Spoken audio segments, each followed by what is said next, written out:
rush hour traffic, or a great spot to enjoy the view.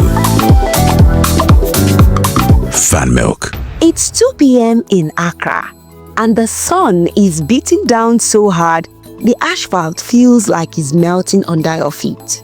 The heat is the kind that makes you question every life decision that brought you outside. You're walking home from the market, sweating through your shirts when you hear it. That bell. That unmistakable ring of the fan milk bicycle coming down the street. Before your brain even processes what's happening, your hand is already reaching for your wallet. You flag him down.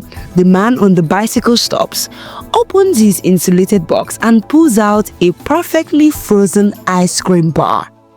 In this moment, in this impossible heat, he's not just selling you ice cream, he's performing a miracle. Welcome to AfriwealthWise, where we uncover the stories that prove African innovation doesn't always wear a suit or carry a laptop. Today, we are diving into a story that will challenge everything you think you know about supply chain, technology, and what it means to solve impossible problems. Before we talk about billion-dollar logistic companies and their fancy algorithms, let me ask you something. Have you ever wondered how a man on bicycle beats corporations with millions in funding?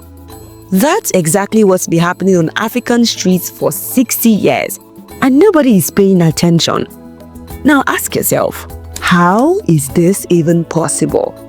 Global corporations with billions in infrastructure, refrigerated trucks, and sophisticated supply chains can barely keep ice cream frozen for the final mile in African cities. Yet, this man on bicycle with nothing but a modified cooler box and determination delivers perfectly frozen treats to your doorstep every single day. He doesn't have a refrigerated vehicle, GPS tracking, route optimization software, or even a motor.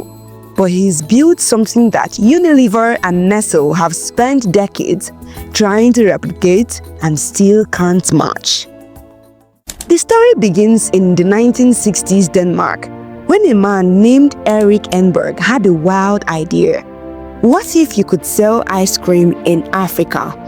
Not just in the fancy hotels or air-conditioned supermarkets, but everywhere, in the streets, in the neighborhoods, in the places where the heat makes ice cream not just desirable, but essential. Everyone told him he was insane. The logistics were impossible. The heat would destroy everything, and no infrastructure existed to support it. But Enberg saw what others missed. In the hottest markets on earth, frozen treats aren't a luxury, they're a necessity. The demand wasn't the problem, distribution was. So he did something outrageous. Instead of building expensive cold chain infrastructure like every food company was doing, he decided to put ice cream on bicycles.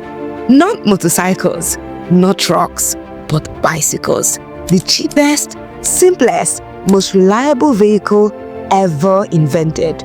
People laughed. They called it primitive, saying it would never scale, but they were spectacularly wrong, because they were measuring success by the wrong metrics. The genius wasn't the bicycle itself, but rather understanding that in African cities, a bicycle solves problems that a truck creates. When there is traffic, the bicycle weaves through it effortlessly. When there are narrow alleyways, the bicycle rides down them without hesitation. When it comes to fuel costs, there are none. When you consider maintenance, it's minimal. And when you think about access to residential areas where trucks can go, the possibilities become unlimited. So while competitors were stuck in traffic jams, watching their ice cream melt in refrigerated trucks that couldn't reach customers, the fan-milk bicycle man was already at your door, ringing his bell. But here's where it gets fascinating. The real innovation wasn't the bicycle, it was the box. Fan-milk spent years perfecting an insulated container that would keep ice cream frozen for up to 8 hours in African heat without electricity. The box became the entire supply chain compressed into one portable unit. The system works with surgical precision. Every morning before sunrise, vendors arrive at fan milk depots across Ghana, Nigeria, and beyond to collect their specially designed insulated boxes preloaded with ice cream popsicles and frozen yogurts.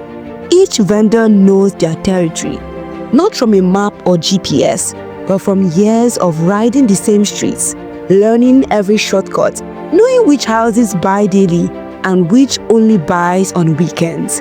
They're not just distributors, they are community fixtures. In cities where formal retail is scanty and supermarkets are miles away, the bicycle vendors become the most reliable supply chain in existence because he shows up every day, rain or shine, traffic or no traffic.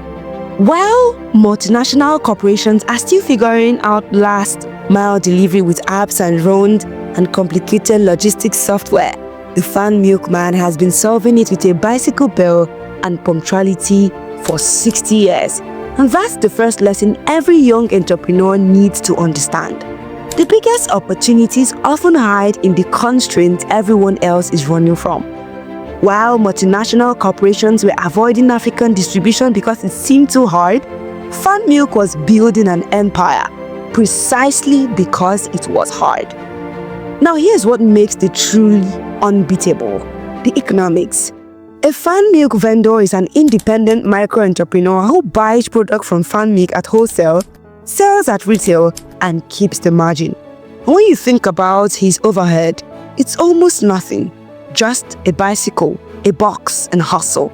He's not an employee with a salary and benefit, but a motivated business owner who makes more money the more he sells, which creates something corporations spend millions trying to engineer: genuine salesmanship. The vendor doesn't just wait for customers, he creates them by remembering your favorite flavor, knowing when school lets out, positioning himself accordingly, and building relationships that turn casual buyers into daily customers. Fan Milk doesn't pay for this market intelligence. The vendors provide it for free because it benefits them directly. This network of vendors gives Fan Milk valuable information about the market that would cost big corporations millions of dollars to gather through research companies, and it updates in real time every single day as thousands of vendors report back on what's working and what's not. The brilliance gets even better because vendors are independent and take on the risk themselves. If a vendor can't sell his products, that's his problem, not Fan Milk's, because the company already got paid when the vendor bought the ice cream in the morning. This flips the normal business model completely upside down. Meanwhile, global corporations keep trying to crack this market with expensive modern solutions by building massive cold storage warehouses, buying refrigerated trucks, hiring expensive logistics consultants, and creating complicated distribution network, and they fail over and over again because they are trying to force developed world system onto developing world conditions. Where the roads are too congested, the power supply is too unreliable, the costs are too high, and they simply can't reach enough customers. Fan Milk wins because it embraces the constraints instead of fighting them. When there is no reliable electricity, they build a box that doesn't need it. When there is terrible traffic, they use bicycles that bypass it. When they can't afford expensive retail networks, they create thousands of mobile retail points instead. When customer purchasing power is limited, they sell individual units for small change instead of bulk packages.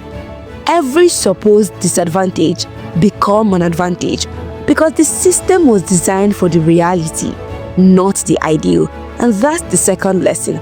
Your competitive advantage often lives in the problems you're willing to solve that others find too messy, too local, or too beneath them. Fan Milk didn't try to change Africa to fit ice cream distribution. It changed ice cream distribution to fit Africa. The model has survived everything: economic crisis, new competitors, changing customer preferences, and even the rise of modern retail hasn't dented it. And the reason is simple. The bicycle vendors offer something supermarkets can't: convenience at your doorstep, daily, predictably, with a personal touch. You don't go to him, he comes to you, and that bicycle isn't going anywhere. Innovation isn't always about adding complexity, but sometimes about stripping everything down to what actually works. When you stay focused on solving real problems for real people and design for the world as it is rather than as you wish it were, the market eventually rewards you. AfriwealthWise is here to tell these stories, to show you that African business geniuses isn't always loud or flashy. Sometimes it's riding quietly through your neighborhood, ringing a bell.